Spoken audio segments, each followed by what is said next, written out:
Hello বন্ধুরা, আপনার dream eleven account থেকে যদি ফায়ার প্লে ভায়োলেশন দেখিয়ে টাকা কেটে নেয় এবং আপনি যদি ফায়ার প্লে ভায়োলেশন লঙ্ঘন না করে থাকেন, তাহলে সহজেই আপনি আপনার ড্রিম অ্যাকাউন্টে এই টাকা ফেরত পাবেন। তো কিভাবে ফেরত পাবেন আজকের এই ভিডিওটির মাধ্যমে দেখিয়ে দেওয়া হয়েছে। তো আপনাকে অবশ্যই ভিডিওটি প্রথম থেকে শেষ পর্যন্ত দেখার অনুরোধ করছি। নতুন হয়ে থাকলে চ্যানেলটিকে সাবস্ক্রাইব করে সাথে অল নোটিফিকেশন অন করে রাখবেন। আপনার ড্রিম অ্যাকাউন্ট ওপেন করে নেওয়ার পর আপনি নিচের দিকে স্ক্রল করলে আসলেই দেখতে পাবেন মাই ট্রানজাকশন একটি অপশন। তো আপনি এই অপশন ক্লিক করে নেওয়ার পর আদার্স অপশনে ক্লিক করে নেবেন।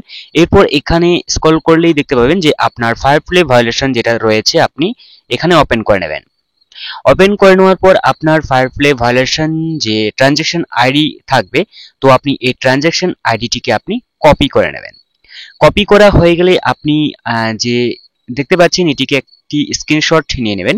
স্ক্রিনশট নেওয়া হয়ে গেলে আপনি নিচের দিকে আসলেই দেখতে পাবেন হেল্প এন্ড সাপোর্ট, এই অপশনে ক্লিক করবেন। এরপর নিচের দিকে আসলেই দেখতে পাবেন ব্রাউজ মোর একটি অপশন রয়েছে, আপনি এই অপশনে ক্লিক করে নেবেন। এরপর আপনি নিচের দিকে স্ক্রল করলেই দেখতে পাবেন একটি অপশন কন্ট্যাক্ট আস, তো আপনি এই অপশনে ক্লিক করে নেবেন। এই অপশনে ক্লিক করার পর আপনি এরকম একটি পেজ দেখতে পাবেন। তো এখানে আপনি কি কারণে আপনার টাকা কেটে নিয়েছে, তো সেই কারণটি আপনি এখান থেকে সিলেক্ট করে নেবেন।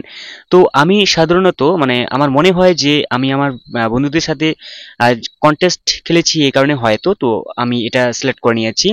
তো এরপর আপনি আপনার ফ্রেন্ডদের সাথে যে খেলেছিলেন তার ইমেল আইডি আপনি এখানে বসিয়ে দেবেন। এরপর কোন ম্যাচ খেলেছেন সেটা এবং কত তারিখে সেটা আপনি এখানে সিলেক্ট করে নেবেন। সিলেক্ট করা হয়ে গেলে এখান থেকে আপনি যে দিনে খেলেছেন তারিখটা তো অবশ্যই মনে থাকবে, সেটা সিলেক্ট করা হয়ে গেলে আপনি এখানে যে ডিসক্রিপশন রয়েছে সেই ডিসক্রিপশনটি আপনি এখানে স্পষ্টভাবে বুঝিয়ে দেওয়ার চেষ্টা করবেন। এবং যে ট্রানজাকশন আইডি রয়েছে মানে ট্রানজাকশন আইডি রয়েছে যেটা আপনি কপি করে নিয়েছেন, চাইলে আপনি সেই কপি পেস্ট করে নেবেন। ঠিক আছে, সেই ট্রানজাকশন আইডি আপনি এখান থেকে এখানে বসিয়ে দেবেন। তো এরপর অ্যাড ফাইল অপশনে যেটা রয়েছে আপনি যেটা স্ক্রিনশট নিয়েছেন সেই স্ক্রিনশটটি আপনি এখানে সাবমিট মানে সিলেক্ট করে নেবেন। ঠিক আছে, সিলেক্ট করা হয়ে গেলে আপনি সাবমিট একটি অপশন দেখতে পাচ্ছেন, এই সাবমিট অপশনে আপনি টাচ করবেন। সাবমিট অপশনে টাচ করলেই এটা ড্রিম টিমের কাছে পৌঁছে যাবে এবং আপনার যে রিকোয়েস্টে তারা রিভিউ করে দেখবে।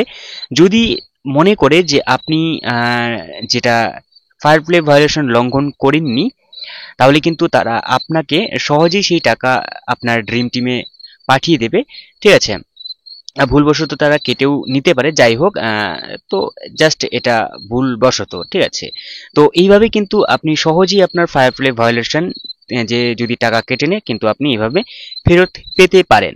তো এই ছিল আজকে ছোট্ট একটা ভিডিও। তো দেখা হচ্ছে পরবর্তী নতুন ভিডিওতে। তো ততক্ষণে ভালো থাকবেন, সুস্থ থাকবেন, বাই বাই।